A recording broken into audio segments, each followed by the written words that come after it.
Summer's here, and so are we. Never left, in fact. Just been busy working on the mod and our beach bodies. And we have been getting busy, as you're about to see in this Fallout Miami development update. We thought we'd try something a little different this time around and bring on a co-host. Constantine is a Miami OG from the early days and our current creative director. He also writes the scripts for these dev updates. He'll be riding shotgun on this one. Thanks, Ezra. Glad to be here joining you and showing off some of what we've worked on over the past months. Before we get started, I'd like to thank all our fans for their positivity and support. You guys are a huge part of what keeps us going on this project, and I hope you enjoy what we've brought to show and tell today. When you're done watching, do let us know if you enjoyed having me on as co-host. God knows I'm busy enough working on the mod, writing these scripts, and putting the updates together. But if you guys liked having me around, I wouldn't mind staying. Talk about a self-insert. Hey, better I do it here than in the mod, right? Right. So, since we're shaking things up already, why not break the format just a bit more and start with actually talking about the progress we've made recently? You know, a development update. Don't worry, we've got a new song and a bunch of content to show you as always, but we figure you guys want to know where development is at on top of all the juicy new stuff.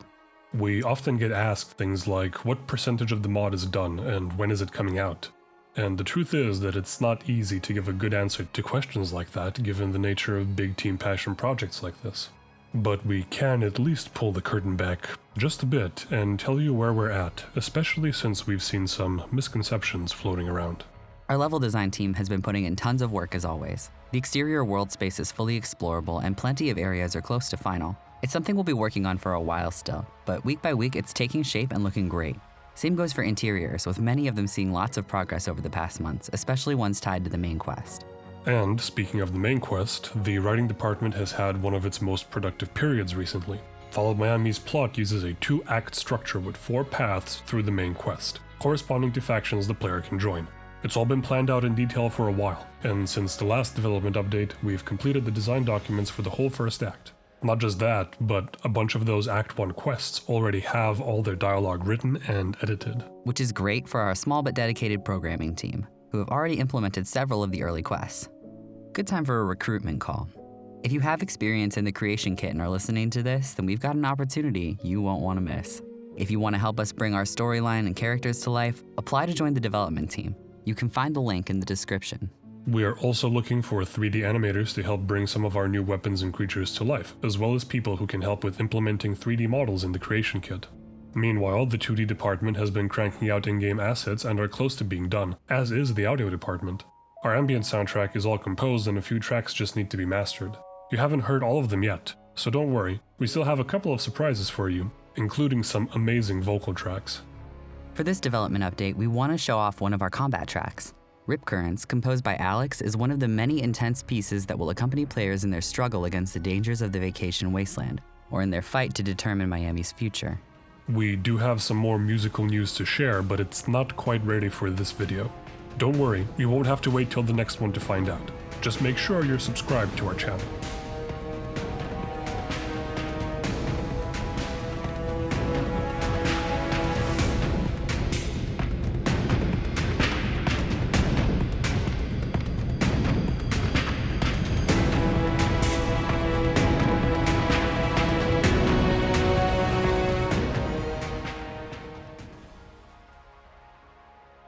And while you're here, we'd like to offer you a drink. Pick your poison. Courtesy of Tom, whom you remember from the last update, we've got Fallout Miami's selection of new cocktails. We didn't want to go all out and include all of the hundreds of cocktails we could. We already get enough of that outside of development, so we decided to focus on a solid selection of reliable favorites that make use of the ingredients players can find in Miami. These include workhorses like the Screwdriver and Whiskey Sour, the more evening-appropriate Mojito and Cuba Libre, and the specific locally produced Century and Limoncello, made from lemons grown right in the heart of Miami, and the ever-popular Prica Colada, which makes use of prickberry juice to achieve its unique flavor. You know, it feels like it was yesterday when we showed off concept art for the Dreamers after reinventing them.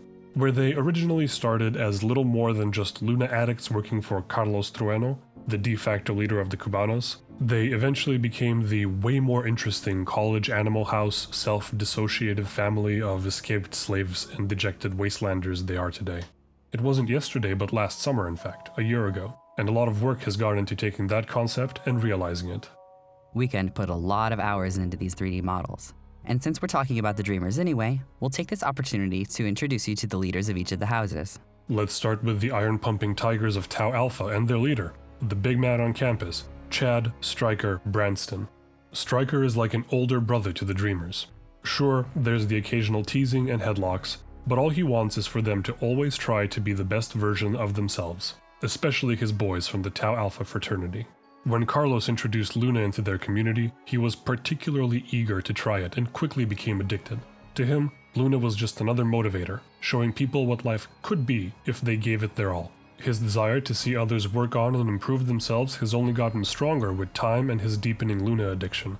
Under him, Tau Alpha are a force to be reckoned with, and they don't hesitate to crush the skulls of anyone dumb enough to threaten the Dreamers.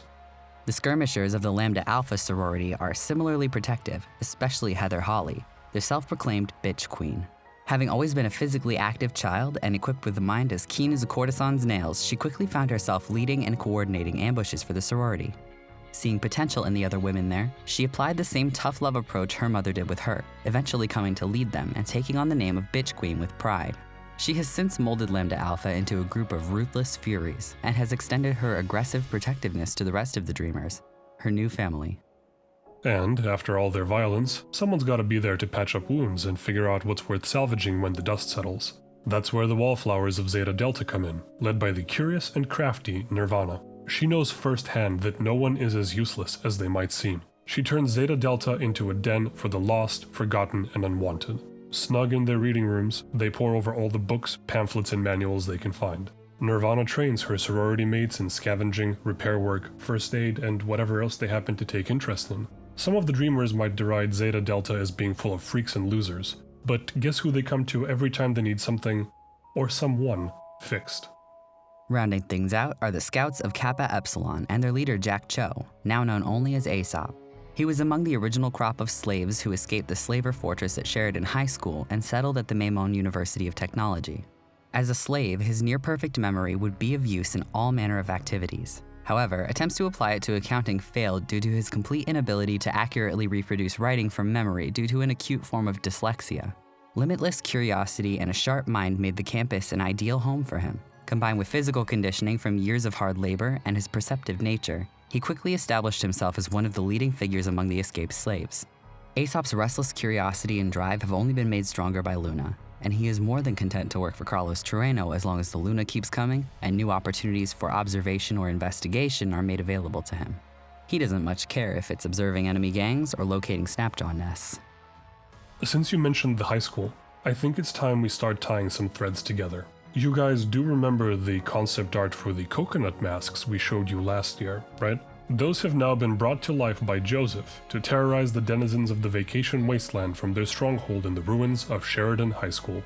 The place used to be a slaver fortress, but in 2281 something happened and many of the slaves were able to escape as Sunshine Cove lost control of the Sheridan district of Miami Beach. Two factions rose from the aftermath. The escaped slaves settled the campus of the Maimon University of Technology, and a new threat arose in the ruins of the high school. With their coconut masks, thirst for destruction, and unquestioning loyalty to their new king, they will be something we talk about in the next Fallout Miami development update. Got 'em. Of course, you'll need ways to deal with enemies as vicious as them. So if you're working as an agent of the Enclave, or happen to get your hands on it after defeating one of their squads, you'll be pleased to know that the Advanced Plasma platform will offer you several options to obliterate any wasteland menace that stands in your way. Mipley is back again, and he's finished the 3D models for all of the variants of the Advanced Plasma weapon the Enclave will use in Fallout Miami. We do still need to get the textures and animations done, so expect to see it again in a more complete form in the future. Based off the successful prototype Q42, its variants include a heavy pistol, long barrel rifle, scattergun, sniper rifle, and plasma thrower. And for a decidedly less advanced option, you could also use a Cubanos special, the Golfbomb, modeled by Meow. It's an improvised explosive developed by the Cubanos after their stockpile of conventional hand grenades started running low during one of the many gang wars they took part in over the past decades. Let's round out the asset showcase with something less violent and more ambient. Since Miami is such a different setting from what we're used to, we need appropriate set dressing to really sell it. This is especially the case when it comes to vehicles. You've already seen golf carts, tour buses, APCs, speedboats, so let's add one to the waterways. This fusion ski, which you won't be able to ride, we've been over this, is an element you'll encounter off the shores of Miami's more affluent areas. It was modeled by Kenneth Bested, and it really helps add a touch of authenticity to our rendition of Miami Beach. Especially to places like the Flamingo Yacht Club. This ruined, treacherous marina, designed by former team member Roman, can be found in the southwest of Miami Beach. It's difficult to navigate, but the rewards are worth it for those brave enough to hop between its overturned speedboats and crumbling docks. And if you go just a bit further south, you'll encounter the cobbled-together structures and shelters that surround the Bungo and let you know you're on Tide Riders turf. Miami 3D lead Robin Knoll has been building this location up, and it's coming along rather nicely. We can't wait to show you more of it as it gets closer to completion. We've also got interior-level design screenshots to showcase, like the abandoned Miami Beach Fire Department, designed by Luke, one of our interior-level design leads, or a recreation of the real-world post office, designed according to on-location photos. Hugo, our other interior-level design lead, made this one. We've got Andreas to thank for Fallon's department store. That's a place you'll want to explore for sure. And the final interior we're showcasing today, Magic City Mementos, a store in the center designed by Sir Wolf of Portugal. 2 more exteriors before we call it an update. We did tell you guys that level design has been doing work.